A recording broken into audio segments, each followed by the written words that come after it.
Good morning students. Today we are going to see about sedimentation tank. Before that we have to know what is sedimentation. The process of settling or being deposited as a sediment. It is called sedimentation. Sedimentation tank. The screens and the grid chambers do remove the most of the floating materials like a paper, racks, cloth, wood, tree branches, and they have inorganic settleable solids from the sewage.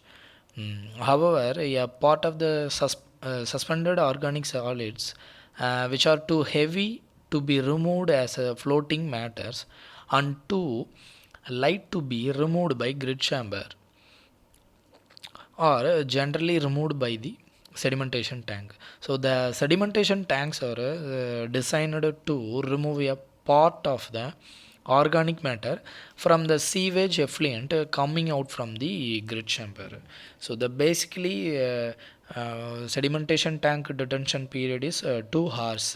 What is detention period? It is nothing but the ratio of volume of the tank to rate of flow. So the clarification of the sewage by the process of sedimentation can be affected by providing conditions under which the suspended materials present in sewage can settle out. This is brought about in specially designed tanks called sedimentation tanks.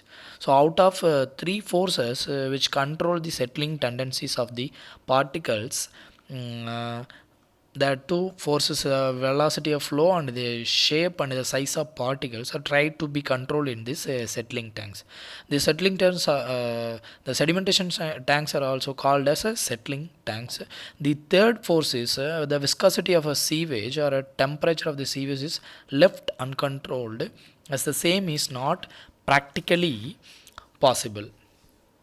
So the sedimentation basins are basically designed for affecting settlement of practical particles by reducing the flow velocity or by detaining the sewage in them. They are generally made up of reinforced cement concrete and maybe a rectangular or a circular in plane, and also long narrow rectangular tanks with horizontal flow are generally preferred to the circular tanks with a radial or spiral flow. So the sedimentation tank capacity and the other dimension of tank should be properly designed so as to affect a fairly high percentage of removed of the suspended organic materials. Types. So here we have the two types of sedimentation tank. First one is a intermittent and settling tank and a continuous float. The intermittent settling tanks are simpler settling tanks which store the sewage for a certain period and keep in incomplete rest. After giving it a rest of about 24 hours, during which the suspended particles settle down to the bottom of the tank, the cleaner sewage from the top may be drawn off and the tank be cleaned of the settled silt. The tank is again filled with the raw sewage to continue the next operation. This type of tank thus functions intermittently as a period of 30 to 36 hours is recorded to put the tank again in working again. The another type is continuous flow type. In a continuous flow type, sedimentation tank which is generally used in modern days, the flow velocity is only reduced and the sewage is not brought to complete rest as is done in an intermittent type. Here we can see the rectangular type sedimentation tank. So here we can see the inlet, outlet, and scum troughs, sludge hooper arrangements. So in order to reduce the short circuiting and to distribute the flow uniformly, the proper arrangement must be made for the smooth entry of water. So most suitable type of an inlet for a rectangular settling tank is in the form of a channel extending to full width of the tank. So next the buffles, and the buffles are providing in the scum trough nearby the scum trough. So buffles are recorded to prevent the movement of organic matter and its escape along with the effluent, and to distribute the sewage uniformly through the cross section of the tank, and thus to avoid the short circuiting. So both inlet and outlets are therefore protected by the hanging buffles, that is 0 to 90 centimeter in front of them and submerged 45 to 60 centimeter below the flow line as shown in figure. So next the skimming troughs, when the amount of oils and greasy matter present in a sewage is small, and it is generally uneconomical to provide a separate skimming tank.